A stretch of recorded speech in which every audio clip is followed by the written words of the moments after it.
भाई हो जा शुरू। A few moments later. हाँ, हो गया।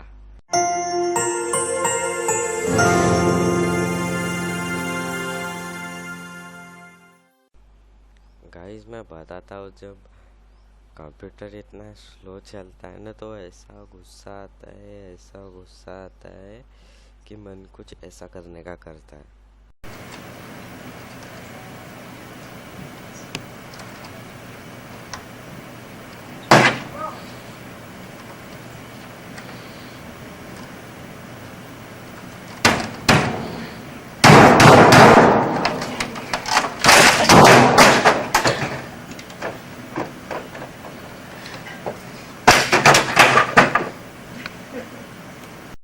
तो ऐसा ना हो, इसलिए मैं आपको इस वीडियो में कुछ स्टेप्स बताने वाला हूँ जिससे आप अपने कंप्यूटर को लैग होने से प्रिवेंट कर सकते हैं या फिर अपने कंप्यूटर को बूस्ट कर सकते हैं। और हाँ दोस्तों, एक बार ध्यान में रखना कि अपने कंप्यूटर के हैसियत के बाहर के ऐप्स मत रखना। जैसे मतलब समझो एक भाई साहब है, भाई साहब के पास 4 GB का कंप्यूटर है विदाउट नो ग्राफिक कार्ड, तो भाई साहब उसमें ब्लूस्टैक चला रहे, तो फिर ऐसे तो आपका कंप्यूटर लैग होगा ही ना। इसलिए फिर अगर फिर वो ब्लूस्टैक चला है तो फिर आपका कंप्यूटर खत्म। Bye bye, tata, goodbye, गया। तो इसीलिए ऐसा ना करें। गाइस हमारी पहली स्टेप ये है कि जैसे हम जब विंडोज़ स्टार्ट करते हैं तो बैकग्राउंड में कुछ ऐप शुरू होने लगते हैं, जैसे क्रोम में, जिसे हम ज़्यादा यूज़ नहीं करते और हमारे CPU पे लोड पड़ जाता है जिससे हमारा कंप्यूटर स्लो होता है। तो आज हम उन ऐप को डिसेबल करेंगे। जो ऐप्स आप ज़्यादा यूज़ नहीं करते उन्हें डिसेबल करना, जो यूज़ करते हो उन्हें मत करना। तो सबसे पहले हमें उन्हें डिसेबल करने के लिए टास्क मैनेजर ओपन करना पड़ेगा। हम सर्च बार में टास्क मैनेजर ऑन करेंगे तो ये आ गया हमारा टास्क मैनेजर। इसे बड़ा करेंगे।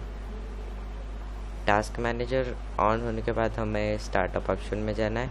जैसे मैं एनीडेस्क यूज़ नहीं करता तो मुझे एनीडेस्क को डिसेबल कर देना है। जैसे यहाँ पे अनेबल डे मैंने डिसेबल कर दिया। और एक ऐप है यहाँ पे एडोब रीडर, उसे भी मैं यूज़ नहीं करता, उसे भी डिसेबल कर दूँगा। स्काइप को भी डिसेबल कर दूँगा। तो ये जो ऐप्स थे जो मैं यूज़ नहीं करता और जो फालतू में शुरू हो रहे थे बैकग्राउंड में, तो उन्हें डिसेबल करने से मेरा PC बूस्ट हो जाएगा। तो हमारी पहले स्टेप तो कंप्लीट हो गई। अभी जाते हैं हम हमारी दूसरी स्टेप पे। गाइस हमारी सेकंड स्टेप है विंडोज़ अपडेट। विंडोज़ स्टेप पे मतलब बहुत सारे अपडेट्स आते रहते हैं, जो अपडेट करने के लिए हमें डेटा चाहिए रहता है। और अगर हम मोबाइल का डेटा यूज़ करते हैं हमारे कंप्यूटर में तो पूरा डेटा ख़त्म हो जाता है। तो इसके लिए आपको क्या करना होगा, इसके लिए आपको विंडोज़ ऑटो अपडेट की सेटिंग को डिसेबल करके रखना होगा। तो उसके लिए सबसे पहले आपको रन प्रोग्राम रन करना होगा। उसे रन करने के लिए आपको विंडोज़ प्लस R की साथ में दबानी है और ये जो है services.msc टाइप करना है। services.msc टाइप करने के बाद ओके दबा देना है। फिर एक फ़ोल्डर आएगा। फ़ोल्डर आने के बाद आपको यहाँ से सबसे नीचे जाना है। सबसे नीचे जाने के बाद ये विंडोज़ अपडेट करके एक फ़ोल्डर आएगा। आपको जस्ट इस पर राइट क्लिक करना है और प्रॉपर्टीज़ पे जाना है। प्रॉपर्टीज़ पे जाने के बाद ये जो आपका स्टार्टअप टाइप है, ये स्टार्टअप टाइप ऑटोमेटिक पे सिलेक्टेड रहेगा। इसे आप डिसेबल कर सकते हैं या फिर मैनुअल कर सकते हैं। मैं तो बोलूँगा इसे डिसेबल ना करके मैनुअली करें, क्योंकि आप एक आध महीने में एक बार तो भी अपने विंडोज़ को अपडेट करते रहे। तो इसे अप्लाई पे क्लिक कर देना है और ओके कर देना है। इससे आपका डेटा भी कम होगा और 10 बार विंडोज़ अपडेट होने से विंडोज़ लैग भी नहीं होगा। तो जाते हैं हमारे स्टेप 3 की तरफ। गाइस हमारी थर्ड स्टेप है नोटिफिकेशंस और एक्शंस को ऑफ करना। इसके लिए हमें सेटिंग्स ओपन करना होगा। सेटिंग्स ओपन करने के बाद हमें सिस्टम पे जाना होगा। सिस्टम जाने के बाद यहाँ पे नोटिफिकेशन एंड एक्शंस के ऑप्शन पे क्लिक करना है और नोटिफिकेशन ऑफ कर देना है। ये उतना यूज़फुल ऑप्शन नहीं है, मुझे तो नहीं लगता, और इससे हमारा जो विंडोज़ है वो थोड़ा कम लैग होगा। तो जाते हैं हम अपनी स्टेप 4 की तरफ। गाइस, हमारी स्टेप 4 है स्टोरेज। स्टोरेज से तो सभी का पाला पड़ चुका है। स्टोरेज मीन्स आप जैसे बहुत से ब्राउज़र से बहुत सारे फाइल्स डाउनलोड करते हो तो उसके टेम्पररी स्टोरेज कंप्यूटर में रह जाता है, जिससे कंप्यूटर लैग होने लगता है। तो आज हम टेम्पररी फाइल्स को क्लियर तो नहीं करेंगे, क्लियर करेंगे और ठीक है क्लियर कर देंगे। और हमें एक ऑप्शन को ऑन करना है, तो उसके लिए सबसे पहले हमें सेटिंग पे क्लिक करना होगा। सेटिंग को ओपन होने के बाद सिस्टम के बाद यहाँ पे स्टोरेज, और अगर आपका ये ऑप्शन ऑफ होगा तो इसे ऑन कर लीजिए। तो अभी देखते हैं हम हमारी स्टेप 5। गाइस, हमारी 5th स्टेप है वायरस को दूर करना। तो वायरस को दूर करने के लिए हमें अपने कंप्यूटर को स्कैन करना पड़ेगा, और स्कैन करने के लिए हमें सर्च बार में सर्च करना पड़ेगा वायरस। यह आ गया हमारा virus and threat protection. Just इसे ऑन करना है, और ऑन करने के बाद क्विक स्कैन पे क्लिक करना है, और क्विक स्कैन करने के बाद इसे थोड़ा टाइम लगेगा। तो मैं वीडियो को कट करता हूँ। गाइस, तो ये हो गया है हमारा स्कैन, और कोई थ्रेड्स नहीं है, इसलिए कोई सजेशन नहीं आया। वरना नोटिफिकेशन बार में सजेशन आता है कि इस प्रॉब्लम को कैसे सॉल्व कर सकते हैं। अभी हमारी स्टेप 6 है। हमें जस्ट हमारा कंट्रोल पैनल ओपन करना है। कंट्रोल पैनल ओपन करने के बाद जो अननेसेसरी ऐप्स है, जैसे ये अनइंस्टॉल प्रोग्राम, अननेसेसरी ऐप्स है, जैसे किसी को आप यूज़ नहीं कर देते तो उसी आप यहाँ पे जस्ट क्लिक करके अनइंस्टॉल कर देना। तो यहाँ पे मेरे सब काम के, इसलिए मैं अनइंस्टॉल नहीं कर रहा हूँ। आप कर देना जो काम करने होगा, इससे आपकी बहुत स्टोरेज क्लियर हो जाएगी और आपका कंप्यूटर बहुत फास्ट हो जाएगा। और हमारे पास यहाँ पे हमारी स्टेप 7 है।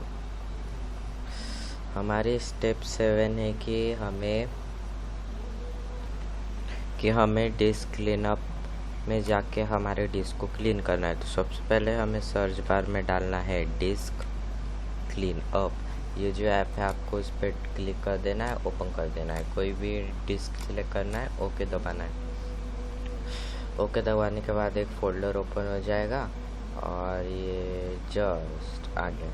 हाँ, तो आपको जो भी क्लिक करना डिलीट करना है, आपको सिलेक्ट करना है। मैं तो डिलीट कर चुका हूँ, इसलिए मैं नहीं कर रहा हूँ।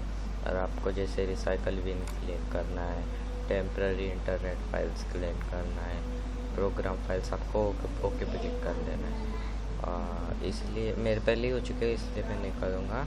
इससे आपका कंप्यूटर मेट्रो की तरह चलने लग जाएगा। Thank you guys. अगर ये सब करने के बाद भी आपका कंप्यूटर अगर लैग होता रहा ना, तो आपका कंप्यूटर फिर कोमा में चला गया है।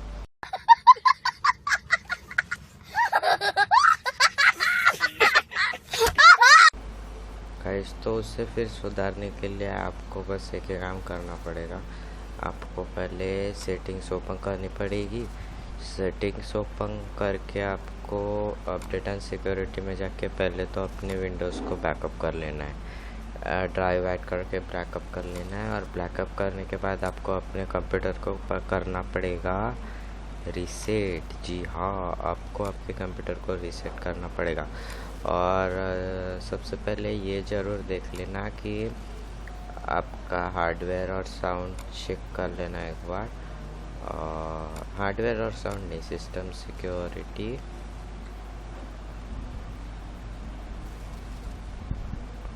हाँ, ये रहा सिस्टम।